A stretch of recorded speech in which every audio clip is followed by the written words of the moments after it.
Even though some people say it can't be done, there are more nomad families than ever, where parents and children travel together all around the world. Homeschooling and even unschooling are becoming more and more common. And so today I'm going to answer a question about the legalities of homeschooling while traveling the world.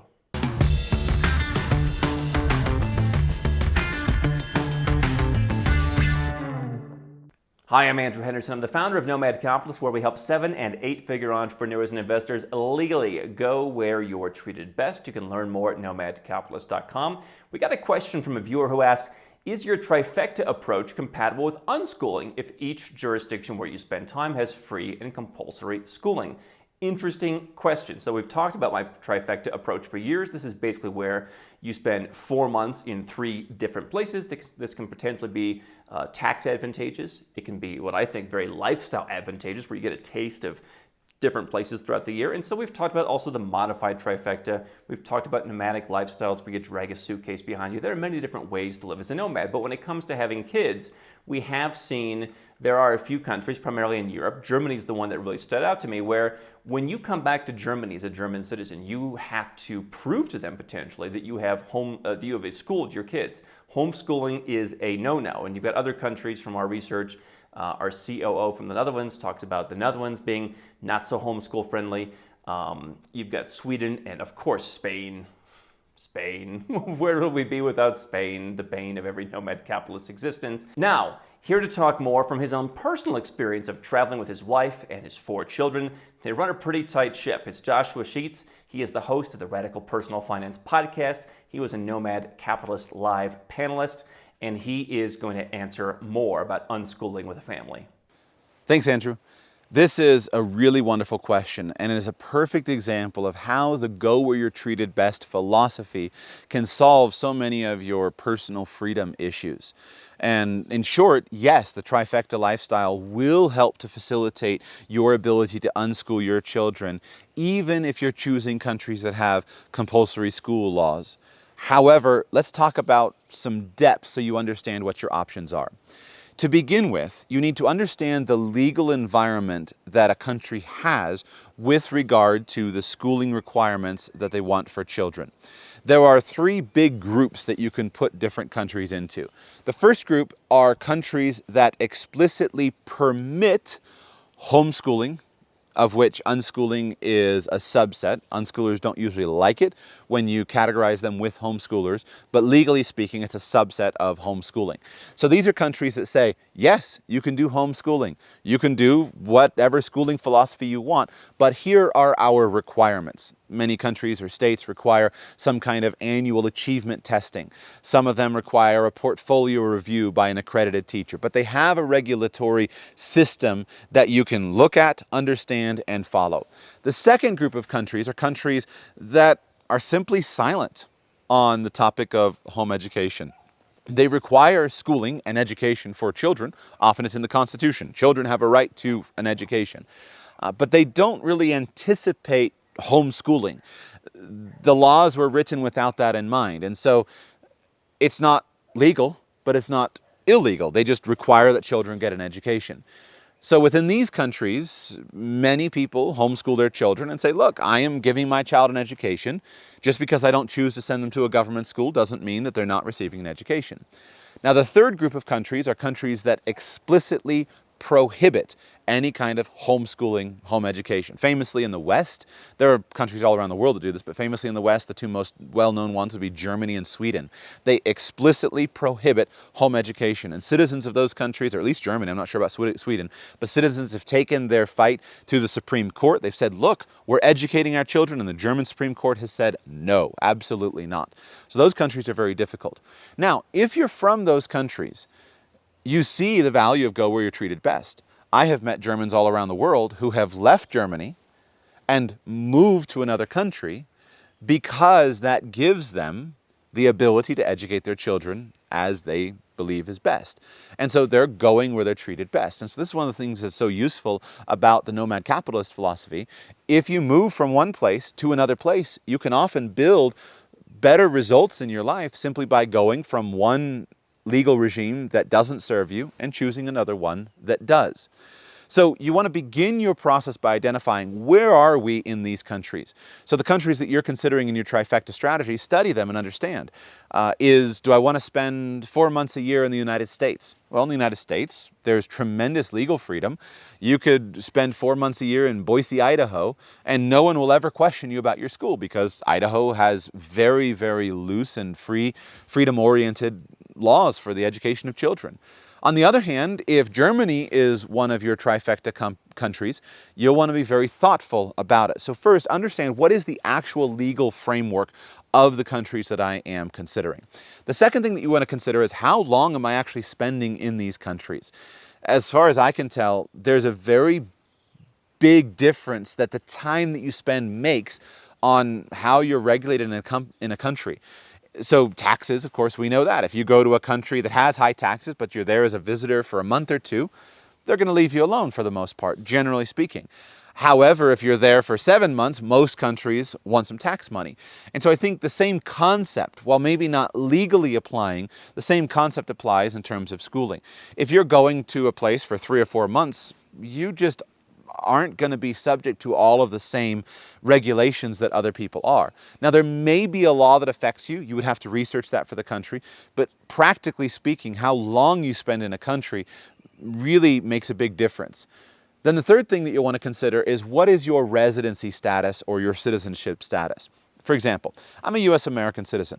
My children are U.S. American citizens. I could use Germany as part of my family's trifecta strategy if we wanted to spend time in Germany.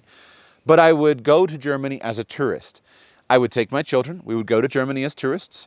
Of course, being US Americans, we have 90 out of 180 days that we can spend in the Schengen zone. I could fly into Germany, spend 90 days there and fly out. And as a tourist, I'm pretty confident I would be left alone.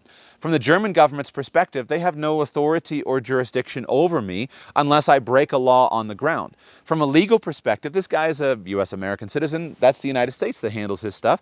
I'm not trying to integrate into Germany. I'm not trying to move to Germany. I'm just passing through Germany as a tourist. So I would be given a lot of freedom. Now, if I had a residency permit, now I would be subject to more scrutiny. If I became a citizen, now I definitely have a very, very high level of scrutiny. Now, I can escape that scrutiny by going somewhere else, but I could spend more time in Germany as a tourist unschooling my children than a German citizen could spend in Germany unschooling their children and be fine. So be thoughtful about your residency status. And if you're dealing with a country that's genuinely unfriendly to your unschooling efforts, don't become a resident, don't become a citizen of that country. The final factor is simply a practical factor. How high is your profile? Are you obvious and visible? If you're an international activist for unschooling, creating unschooling videos on the internet, you probably don't want to set up your base in Sweden. Not wise. But if you're just a person traveling around, a lot of times you can get away with a lot because you simply have a lower profile. And there's no argument that that has an impact. So you want to have the legal backing up, but there is a practical component as well. Now, let's talk about some solutions for you. When I think about planning for this, I consider a modified version of Andrew's tax-friendly quadrant planning. We can apply the same concept to freedom-friendly schooling planning. So the first thing is, where are you physically located? Where are you leaving and where are you arriving? If you're leaving a place that has a very freedom-oriented educational environment and arriving somewhere else, then you want to be thoughtful about that. Doesn't mean you can't do it, but we'll get to the schooling in a second, but you want to be thoughtful about it. Now, for those who are in very restrictive environments, simply leaving that place and arriving somewhere else could buy you the freedom that you really want. So be careful about that. But then the second component is, where is your child's school leaving and where are you arriving? So for me, as a US American citizen, I may leave the United States, move somewhere more tax-friendly, but I may recognize that the freedom that my children get in the United States from an educational perspective is where I want them to stay. So I can keep them enrolled in a school in the United States. Whether that is simply saying, hey, we do homeschooling and I like the laws of my state requires an annual portfolio review and I keep them inscribed under my certain state. Or I move them before I leave the country to a freedom-oriented state. or I have them do annual achievement testing. But I can travel the world and my children can still be enrolled in the school in their home country. In the United States, this is possible. I've met Australians that do this using the Australian virtual school system, where their children are still enrolled in school in Australia, even though their family is traveling. But what you can also do is you can leave a place that your children are treated very poorly and enroll them in a place that they're treated well. So here's where we get into the topic of umbrella schools. One of your very important tools, back to that regulatory framework, is often an umbrella school. Now, those who are in places where there's specific regulation applied to homeschooling often don't need this tool. Those who are in categories 2 and 3, though, often do. Because what you can do is you can say, look, we're not homeschoolers, we're not unschoolers. My children are part of Maple Street Academy. Over the years, I've known lots of homeschooling parents who have established a school for their children. They live on Maple Street. They establish Maple Street Academy. They register an entity that is Maple Street Academy. They assign teacher roles, principal roles, director roles, headmaster roles. They create a logo. They create report cards. And they are an academy. And so now they don't have to say, look, we're unschoolers. No, my children are enrolled in Maple Street Academy. So you can do this oftentimes with your own entity. And there are many people in countries where homeschooling is in that legal unknown zone that simply, to make a good legal case, they create their own academy. As an unschooler, you can access academies that are friendly to you, schools that will work with you. Two very popular ones with unschoolers are West River Academy in the United States and Clonlara School. Again, West River Academy and Clonlara School. Both of these schools are schools. They're accredited. They have an official administration, but they appreciate the unschooling philosophy, and they'll work with you and your child to create and implement a personalized course of study. And that allows you to say, look, my children are enrolled in West River Academy in the United States. And you can access them whether you're a US citizen or resident or not. So what you can do is you can think about, where is your family leaving? Where is your family arriving? And then where is your child's school leaving from, and where is your child's school arriving? And this can help you with a lot of freedom. There are other options as well, but as an unschooler, I leave you those two clues. You can investigate and see if those schools would serve you. In summary, we do live in a golden age for homeschooling and unschooling. There has been tremendous progress made for you to be able to exercise your natural human right as a parent to educate your children as you see fit.